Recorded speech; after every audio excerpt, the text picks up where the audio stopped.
Praise the Lord. खुदावन यीशु मसीह के नाम से फिर एक बार हम आप सबों को इस यूट्यूब चैनल के अंदर स्वागत करते हैं। और फिर एक बार मैं आपके सामने बुधवार के बाइबल स्टडी के लिए उपस्थित हूँ।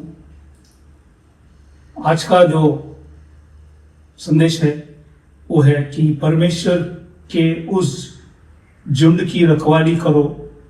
पहली पत्रोस 5वां अध्याय 2 वचन कि परमेश्वर के उस झुंड की रखवाली करो। पहली पत्रोस 5वां अध्याय 2 वचन। इस विषय में 6 छोटा विषय है। पहला है झुंड 2 है, दूसरा है भेड़ बकरियों को चराना, तीसरा है झुंड को बहाल करना मतलब रिस्टोर करना, और चौथा जो है अच्छे चराई, पांचवा है बुरे चराई, और छठवा है भोजन करने वाले या चराने वाले के विषय में। लेकिन तो ये छोटा विषय है। ये सारी चीज़ों को वचन से हम देखेंगे। तो आज वचन में जाने से पहले हम दुआ करें ताकि खुदा में बुद्धि ज्ञान समझ दे उसके पवित्र कलाम को समझने की। तो आइए हम दुआ करें। हालेलुया। खुदावन यीशु मसीह के समय के लिए प्रभु धन्यवाद करते। फिर एक बार प्रभु आपने हमारे जीवन के अंदर समय मौका वक्त दिया, धन्यवाद करते। आज विशेष करके हम मन्ना के लिए प्रार्थना करें। जो मन्ना हम तोड़ेंगे प्रभु हमारे समझ को खोल, पवित्र आत्मा से हमारी आत्मिक आंख को खोल, हमें सिखा समझा ताकि सीखकर समझकर तुझे आदर करे, सम्मान करे। जितने हम सुने समझे हम घटे, आप हमारे जीवन के अंदर बढ़े। सबों को आशीष कर, सभी के ऊपर दया कर। छोटी सी विनंती खुदावन यीशु मसीह के नाम से मांगता हूं, सुन कबूल कर, आमीन। तो आज का जो विषय है कि परमेश्वर के उस झुंड की रखवाली करो। पहली पत्रोस 5वां अध्याय 2 वचन। इसका पहला छोटा विषय जो है झुंड 2 है। तो यहाँ पे झुंड 2 है, उसी के विषय में आज हम खुदा के पवित्र कलाम से देखेंगे। तो यूहन्ना के सुवर्तमान 21वां अध्याय 15 वचन, जॉन चैप्टर 21 वर्स 15 में लिखा है, भोजन करने के बाद यीशु ने सिमियोन पत्रोस से कहा, हे सिमियोन योना के पुत्र, क्या तू इनसे बढ़कर मुझसे प्रेम रखता है? उसने उससे कहा, हाँ प्रभु, तू तो जानता है कि मैं तुझसे प्रीति रखता हूँ। उसने उससे कहा, मेरे मेमनों को चरा। तो ये पहला है मेमना, मतलब जो नए विश्वासी है, नए प्रभु को जाना है, उसको पवित्र शास्त्र के अनुसार हम मेमना कह सकता है। इसलिए खुदावन यीशु मसीह पत्रोस से कहा कि ये मेमनों को, नए लोगों को चराओ। दूसरा है यूहन्ना के सुवर्तमान 21वां अध्याय 16 वचन, जॉन चैप्टर 21 वर्स 16। उसने फिर दूसरी बार उससे कहा, हे शिमोन योना के पुत्र, क्या तू मुझसे प्रेम रखता है? उसने उससे कहा, हाँ प्रभु, तू जानता है कि मैं तुझसे प्रीति रखता हूँ। उसने उससे कहा, मेरी भेड़ों की रखवाली कर। तो ये भेड़ जो है काफ़ी दिन से मसीह में है, वो विश्वास में बढ़ रहे, तो वो है भेड़। तो मेमना और भेड़ दोनों को चलाना है, और ये है जो झुंड कहता है। ये झुंड में दोनों भी है, मेमना भी है और बाइबल के अंदर भेड़ भी है। तो ये दोनों को चलाना आवश्यक है। और इसलिए इज़िकिएल के पुस्तक 34वां अध्याय 31वां वचन, इज़िकिएल चैप्टर 34:31, तुम जो मेरी भेड़ बकरियां, मेरे चराई की भेड़ बकरियां हो, तुम तो मनुष्य हो और मैं तुम्हारा परमेश्वर हूँ। परमेश्वर यहोवा की यही वाणी है। तो इसलिए यहाँ पे लिखा है ये भेड़ बकरी जो है ये मनुष्य है। हाँ, इसलिए ये झुंड जो है ये मनुष्य है, उसमें मेमना भी है, नए विश्वासी, और भेड़ भी है जो काफी समय से विश्वास में है। तो ये 2 तरफ का झुंड होता है, और इसके विषय में हमने आज पवित्र कलाम से देखा। अब हम दूसरा विषय में प्रवेश करेंगे, भेड़ बकरियों को चराना। तो इनको चराना, इनको खिलाना, इसके विषय में कई वचनों को हम देखेंगे। जैसे पहले कुरिन्थियों की किताब 3 अध्याय 2 वचन में लिखा है, मैंने तुम्हें दूध पिलाया, अन्न न खिलाया, क्योंकि तुम उसको नहीं खा सकते थे, वरन अब तक भी नहीं खा सकते हो। तो यहाँ पे परमेश्वर के दास पौलुस कुरिन्थी मंडली को लिखता है कि मैंने तुमको दूध पिलाया, अन्न नहीं खिलाया, क्योंकि वो लोग उसी के लिए तैयार नहीं थे, इसलिए ये वचन यहाँ पे लिखा गया। तो इसलिए नए लोगों को हम दूध पिलाना चाहिए। फिर इब्रानी की किताब 5:12 में, हिब्रू चैप्टर 5:12 में परमेश्वर के दास पौलुस ये हिब्रू मंडली से लिखते टाइम का, समय के विचार से तो तुम्हें गुरु हो जाना चाहिए था, तो भी यह अवश्य हो गया है कि कोई तुम्हें परमेश्वर का वचनों की आदि शिक्षा फिर से सिखाए। तुम तो ऐसे हो गए हो कि तुम्हें अन्न की बदली अब तक दूध ही चाहिए। तो अभी तक तुम दृढ़ नहीं हुआ है और इसलिए अन्न खाने के लिए अभी तक तैयार नहीं है, क्योंकि अन्न उन लोगों के लिए, जैसे इब्रानी की किताब 5:14 में लिखता है, हिब्रू चैप्टर 5:14, पर अन्न सियानों के लिए है जिनकी ज्ञान इंद्रिय अभ्यास करते करते भले बुरे में भेद करने में निपुण हो गई है। तो इसलिए ये जो अन्न जो है सियानों के लिए, जो विश्वास में काफी सालों से है, बढ़ रहे, तो उनके लिए है। तो ये बाइबल के अंदर लिखा है, हम मेमने को दूध पिलाना है, और जो भेड़ है उसको हम, बाइबल के अंदर लिखा है, अन्न खिलाना है। क्योंकि मत्ती की सुवर्तमान 24 और उसका 45वां वचन, मैथ्यू चैप्टर 24 वर्स 45, यहाँ पे लिखा है, वह विश्वास योग्य और बुद्धिमान दास कौन है जिससे स्वामी ने अपने नौकर चाकरों पर सरदार ठहराया कि समय पर उन्हें भोजन दे। तो समय समय पे भी हमें भोजन मेमने को और भेड़ों को चराना चाहिए वचन के आधार पर। उसी समय मत्ती की सुवर्तमान 24वां अध्याय 46 में लिखता है, मैथ्यू 24:46, धन्य है वह दास जिससे उनका स्वामी आकर ऐसा ही करते पाए। तो अगर कोई भी बाइबल के अंदर लिखा है, परमेश्वर के दास अगर समय समय पे भोजन देता है, परमेश्वर उस व्यक्ति से खुश होता है, क्योंकि वो मेमने को, भेड़ों को चराता है। तो ये हमने दूसरा विषय हमने खुदा के पवित्र कलाम से देखा गया, वो था भेड़ बकरियों को चराना। अब हम तीसरा विषय में आएंगे, झुंड को बहाल करना, मतलब उसको रिस्टोर करना, वापस ले आना, झुंड को बहाल करना। कई वचन हम देखेंगे, जैसे इज़राइल की किताब 24वां अध्याय 6वां वचन, इज़राइल चैप्टर 34 वर्स 6, यहाँ पे लिखा है, मेरी भेड़ बकरियों तितर बितर हुई है, वे सारे पहाड़ों और ऊंचे टीलों पर भटकती थी। मेरी भेड़ बकरियां सारी पृथ्वी के ऊपर तितर बितर हुई, और ना तो कोई उनकी सुधि लेता था, ना कोई उनको ढूंढता था। तो परमेश्वर लिखता है कि ये झुंड मेरा है, ये पहाड़ों में और टीलों में, ये बाइबल में लिखा है, भटकती है, और कोई उसे, बाइबल के अंदर लिखा है, उनका सुधि नहीं दिया, ना उनको ढूंढा।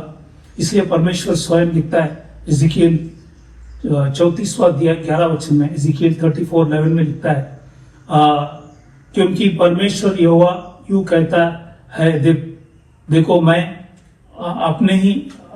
आप ही अपने भेड़ बकरियों की सुधि लूंगा और उन्हें ढूंढूंगा। तो परमेश्वर स्वयं करता है कि मैं उन्हें, बाइबल के अंदर लिखा है, उनका सुधि लूंगा, उन्हें ढूंढूंगा, परमेश्वर स्वयं कहता है। इसलिए नए करार के अंदर लूका की किताब 10:34 में, लूक चैप्टर 10:34, यहाँ पे जो मनुष्य चोरों के हाथ में फंस गए थे, उसके पास खुदावन यीशु मसीह स्वयं एक समारी के समान गए, और यहाँ पे लिखा है जो 34 में 34 में, उसने उसके पास आकर उसके गाहों पर तेल और दाखरस डालकर पट्टियां बांधी और अपने सवारी पर चढ़ाकर सराय में ले गए और उसकी सेवा टहल की। तो यहाँ पे यीशु मसीह ने ये जो व्यक्ति जो पापी था, वो चोर के हाथ में फंस गए थे, लोग ने उसको बुरी तरह मारा था। तो यीशु मसीह ने जहाँ भी चोट लगे थे तेल और दाखरस डालकर पट्टी बांधी। तो तेल परमेश्वर की पवित्र आत्मा और दाखरस हमें यीशु मसीह का लहू, जिसे हमें हमारी पाप शुद्ध होता है, इसके विषय में लिखा है। और यीशु मसीह ने अपने सवारी पर उसको चढ़ाकर सराय में ले गया, मतलब वो एक आराम की जगह है और वो हमें कलीसिया दर्शाता है। और कलीसिया में लेके जाकर कलीसिया के सेवक के हाथ में उनको दिया गया और बोला कि इनको चलाओ। तो इसलिए ये यीशु मसीह ने स्वयं नए करार के अंदर किया गया। इसलिए लूका की किताब 15वां अध्याय 3 से 7 में लिखता है, तब उसने उसे यह दृष्टांत कहा। तो यीशु मसीह ने एक दृष्टांत कहा, तुम में से कौन है जिसकी 100 भेड़े हो और उनमें से एक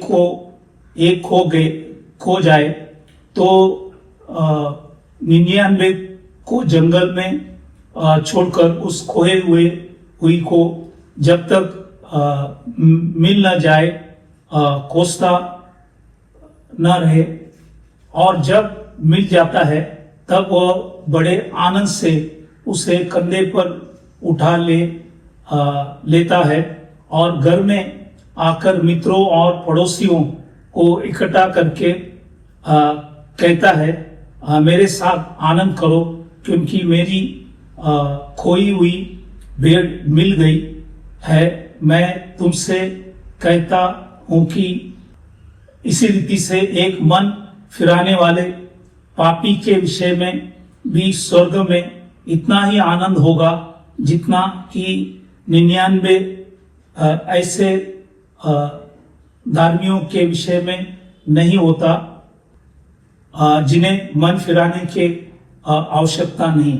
इसलिए यीशु मसीह ने यहाँ पे एक दृष्टांत कहकर उन लोगों को समझाया कि अगर 100 भेड़ है उसमें से एक खो गए तो 99 को छोड़कर एक के पीछे जाते, और जब उन्हें मिलता है तब उसको ले आकर आनंद मनाता है और पड़ोसी और मित्रों को सबों को बुलाकर कहता है कि मेरे साथ आनंद करो। उसी समान एक व्यक्ति अगर मन फिराता है, एक पापी परमेश्वर की ओर मुड़ता है तो कितने आनंद है। और इसलिए बाइबल के अंदर लिखा है ये झुंड को हमें वापस ले आना ये हमारा कर्तव्य होता है। और भी कुछ वचन हम देखेंगे, जैसे पहले पत्रोस के 5वां अध्याय 2 से 4, 1 पीटर चैप्टर 5 वर्स 2 to 4। यहाँ पे लिखा है कि परमेश्वर के उस झुंड की जो तुम्हारे बीच में है रखवाली करो, और यह दबाव से नहीं परंतु परमेश्वर की इच्छा के अनुसार आनंद से और नीच कमाई के लिए नहीं, पर मन लगाकर जो लोग तुम्हें सौंपे गए हैं उस पर अधिकार न जताओ, वरन झुंड के लिए आदर्श बनो। जब प्रधान रखवाला प्रकट होगा तो तुम्हें महिमा की मुकुट दिया जाएगा जो मुरझाने का नहीं। तो इसलिए यहाँ पे परमेश्वर के दास पत्रोस मंडली से कहता है कि उस झुंड की रखवाला करना जरूरी है, उन्हें समय समय पर भोजन खिलाना जरूरी है। इसलिए यहाँ पे ये बातों को लिखा गया जो मैंने वचन से पढ़कर तुम्हें बताया। तो ये है जो झुंड को बहाल करना जरूरी है, रिस्टोर करना जरूरी है। इसके विषय में हमने कई चीजों को देखा। अब हम चौथा विषय में आएंगे, अच्छे चराई। इसके विषय में कुछ वचनों को हम देखेंगे। अच्छे चराई, एजिकेल 34:14, एजिकेल की पुस्तक 34वां अध्याय 14 वचन में यहाँ पे लिखा है, मैं उन्हें अच्छी चराई में चरवाऊंगा और इस्राएल के ऊंचे ऊंचे पहाड़ों पर उनको चराई मिलेगी। वह वे अच्छे हरियाली में बैठा करेगी और इस्राएल के पहाड़ों पर उत्तम से उत्तम चराई चरेगी। तो इसलिए यहाँ पे परमेश्वर लिखता है कि मैं उन्हें अच्छे चराई उनको दूंगा, अच्छा खाना दूंगा, ताकि वो खाकर परमेश्वर की स्तुति आराधना कर सकेंगे। इसलिए पहली कुरिन्थियों की किताब 2 अध्याय 10वां वचन, 1 Corinthians chapter 2 verse 10, परंतु परमेश्वर ने उनको अपने आत्मा के द्वारा हम पर प्रकट किया, क्योंकि आत्मा सब बातों वरन परमेश्वर की गुड़ बातों भी जानता है। तो ये परमेश्वर हर चीज को ढूंढता है, परमेश्वर की आत्मा परखता है। तो इसलिए हमें उस आत्मिक बातों को प्रचार करना है। इसलिए पहली कुरिन्थियों इसका 2 अध्याय 13 वचन में भी लिखता है, 1 Corinthians chapter 2 verse 13 लिखा है कि जिनको हम मनुष्य की ज्ञान की सिखाई हुई बातों में नहीं, परंतु आत्मा की सिखाई हुई बातों में आत्मिक बातों से मिला मिलाकर सुनाते हैं। तो हम आत्मिक बातों को आत्मिक बातों से मिलाकर सुनाते हैं। इसलिए ये हमें अच्छे चराई भेड़ बकरियों को, मेमनों को खिलाना ये कर्तव्य है। इसलिए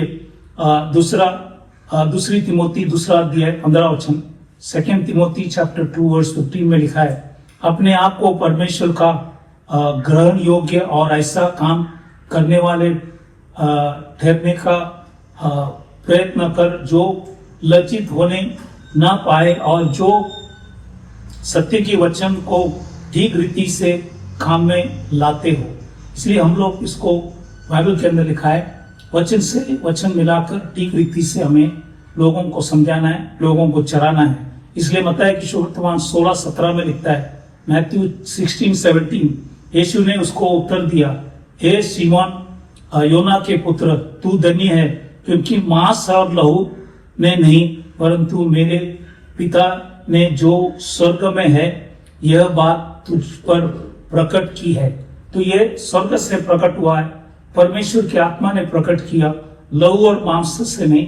इसलिए हम लोग जब प्रचार करते टाइम हम लोग प्रकट किया हुआ वचन को वचन से प्रचार करें। इसलिए पहली कुरिन्थियों की किताब 2:7 में भी लिखता है, 1 Corinthians chapter 2 verse 7, परंतु हम परमेश्वर का वह गुप्त ज्ञान वेद की रीति पर बताते हैं, जिसे परमेश्वर ने सनातन से हमारी महिमा के लिए ठहराया।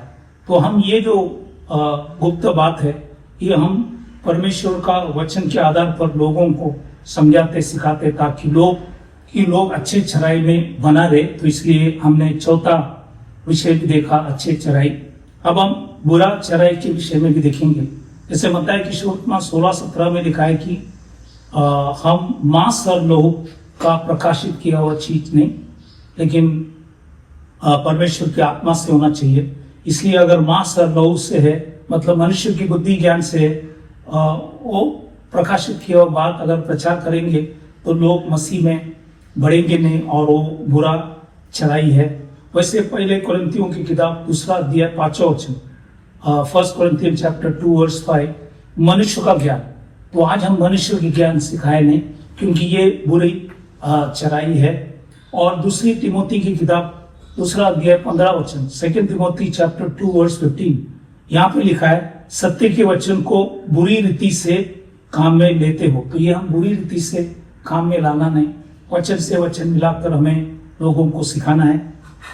इसलिए दूसरी पत्रोस 3 अध्याय 16 वचन में लिखता है, 2 Peter chapter 3 verse 16, वैसे ही उसने अपने सब पत्रियों में भी इन बातों की चर्चा की है, जिनमें कुछ बातें ऐसी है जिनका समझना कठिन है, और अनपढ़ और चंचल लोग उनके अर्थ को भी पवित्र शास्त्र की अन्य बातों की तरफ खींच तान कर अपने ही नाश का कारण बनाते हैं। तो इसलिए बहुत से लोग वचन को खींच तान कर अपने विचारों के आधार पर लोगों को सिखाते हैं, वचन से वचन मिलाकर नहीं। ये भी बुरी चराई है, इसलिए इसी से भी हमें बच के रहना है। और दूसरी पत्रोस पहला अध्याय 20वां वचन, सेकेंड पीटर चैप्टर 1 वर्स 20, यहाँ पे लिखा है, पर पहले यह जान लो कि पवित्र शास्त्र की कोई भी भविष्यवाणी किसी के अपने ही विचारधारा के आधार पर पूर्ण नहीं होती है। तो ये अपनी विचारधारा के अनुसार होना नहीं चाहिए, नो प्राइवेट इंटरप्रिटेशन। हम जो भी वचन से वचन मिलाकर बताना है कि उनकी अर्थ जो है परमेश्वर की ओर से है, इसलिए हमें प्रेयर करना है, उपवास करना है, वेट करना है, धीरज रखना है, ताकि प्रभु हमें उस वचन को खोलकर बताए, ताकि हम लोगों को ठीक तरफ से अच्छे चराई उन्हें दे सके, ना कि बुरा चराई। तो ये हमने बुरे चराई के विषय में 5वां विषय देखा। अब हम 6वां विषय में आते हैं, भोजन करने वाला या चराने वाला कौन कौन थे। कुछ उदाहरण हम वचन से देखेंगे, जैसे उत्पत्ति किताब 4 अध्याय 2 वचन, जेनेसिस चैप्टर 4:2, इसमें एबल बकरियों को चराते थे, ये पहला उदाहरण। दूसरा है उत्पत्ति उसका 37 अध्याय और उसका 2 वचन में यूसुफ के विषय में है, वो भी बकरी को चराते थे, ये भी हमने वचन से देखा। तीसरा जो है निर्गमन, इसका 3 अध्याय पहला वचन है, इसमें मूसा है, वो भी बकरी को और मेमने को चराते थे, तीसरा उदाहरण। चौथा है पहली शामिल 16 अध्याय 11 वचन, फर्स्ट शामिल चैप्टर 16:11, ये है दाऊद के विषय में देखते, वो भी भेड़ बकरियों को मेमनों को चराते थे। 5वां है मत्ती की वर्तमान 13 अध्याय 36 वचन, मैथ्यू 13:36, ये स्वयं याशुआ दी मसीह जो इस धरती में आकर उन्होंने कहा, वो लोगों को बाइबल के अंदर दिखाया, प्रचार करते थे, सिखाते थे और चंगाई करते थे और खाना भी खिलाते थे। ये 4 सेवा यीशु मसीह ने किया, उसमें सिखाने का भी काम था, इसलिए वो भी एक चराने वाला था। वो है 5वां उदाहरण हमने देखा। 6वां है पहली कोरिन्थियों की किताब 3 अध्याय 2 वचन में पौलुस, ये भी चराने वाला था, ये मंडलियों को चराते थे, लोगों को लेके आकर सिखाते थे, समझाते थे। तो ये 6वां उदाहरण हमने देखा। 7वां योना के 21वां अध्याय 15 और 16 में, और पहली पत्रोस 5वां अध्याय 2 वचन में स्वयं योना जो है वो भी बाइबल के अंदर लिखा है चराने वाला था, इसलिए उसको यीशु मसीह ने स्वयं कहा गया कि मेमने को और भेड़ों को चराओ। और 8वां जो उदाहरण है वो है प्रेरित की किताब 18 अध्याय 24 से 26 वचन जब पढ़ता है, वहां पे अपोलोस है, ये भी चराने वाला था और ये भी लोगों को भोजन खिलाते थे। तो इसलिए ये हमने आज 6 छोटा सा विषय वचन से हमने देखा, इसलिए हम बाइबल के अंदर लिखा है हमें उस झुंड की रखवाली करना है, जरूरी है। इसलिए हमने पहले झुंड को देखा जो 2 है, फिर हमने भेड़ बकरियों को चराने के विषय में देखा, तीसरा हमने झुंड की बहाल करना, रिस्टोर करना, इसके विषय में देखा, ये था तीसरा चीज। चौथा हमने अच्छे चराई को देखा, 5वां बुरा चराई के विषय में देखे, 6वां जो भोजन करने वाला या चराने वाले के विषय में हमने सारी चीजों को देखा। इसलिए आज भी यदि आप परमेश्वर का मेमना या भेड़ नहीं है, तो आज भी परमेश्वर आपको मौका देता है, इसलिए उसको जानना जरूरी है। कल का दिन हमारे हाथ में नहीं है, इसलिए परमेश्वर के दास पत्रोस प्रेरित की किताब 2 अध्याय 38 में लिखता है, मन फिराओ और तुम में सारे अपने अपने पापों की क्षमा के लिए यीशु मसीह के नाम से बपतिस्म लो, तो तुम्हें पवित्र आत्मा का दान पाओगे। क्योंकि ये लिखा है कि प्रतिज्ञा तुम मतलब यहूदियों के लिए और तुम्हारी संतानों वो भी यहूदी और उन सब दूर दूर के लोग मतलब अन्य जाति के लिए भी है, जिनको परमेश्वर प्रभु हमारा परमेश्वर अपने पास बुलाएगा। तो जिनको परमेश्वर बुलाता है, आज भी परमेश्वर बुलाता है, अन्य जाति यहूदियों में से भी परमेश्वर बुलाता है। इसलिए यदि प्रभु ने आपको बुलाया तो आप उसको जानना, उसके मार्गों में चलना, उसने दिया हुआ कलाम को हम पढ़ते रहे, ताकि परमेश्वर का एक अच्छे भेड़ बनकर हम जिए, ताकि परमेश्वर हमें आशीष कर सके। तो हम विदा होने से पहले हम सभी लोगों के लिए प्रेयर करेंगे जो बीमार तकलीफ परेशानी संकट मुसीबत में है, उन सभी के लिए हम दुआ प्रार्थना करेंगे। तो आइए अपने आंखों को बंद करें, सिरों को झुकाए, हम प्रार्थना करें। हालेलुया। खुदावन यीशु मसीह के समय के लिए प्रभु धन्यवाद करते, दिया हुआ वचन, समझा हुआ वचन के लिए प्रभु धन्यवाद करते। सुनने वाले सुनाने वाले दोनों के ऊपर दया कर सबों को समझ दे, ताकि समझकर आपके करीब आए, आपके नाम की महिमा करेगा। इस समय के अंदर प्रभु विशेष करके जो भी लोग बीमार, तकलीफ, परेशानी, संकट, मुसीबत में, उन सबों के ऊपर दया कर अपने काय फटके से उन्हें चंगाई दे। आपने भाई व लहू से उनकी सारी अपराधों को क्षमा कर उन्हें हिम्मत, शक्ति, सामर्थ दे और आपके मार्गों में उन्हें चलाना, बुद्धि, ज्ञान, समझ दे और आपके भाई के अंदर चलने के लिए उन्हें सिखाना, समझाना। आपने हमारी विनती, प्रार्थना सुना। धन्यवाद कर छोटी सी विनती खुदावन यीशु मसीह के नाम से मांगता, सुन कबूल कर, आमीन। फिर एक बार आप सबों को धन्यवाद करना चाहता हूं कि आप परमेश्वर के पवित्र कलाम सुन रहे। प्रभु आप सबों को आशीष करे। Thank you. Praise the Lord.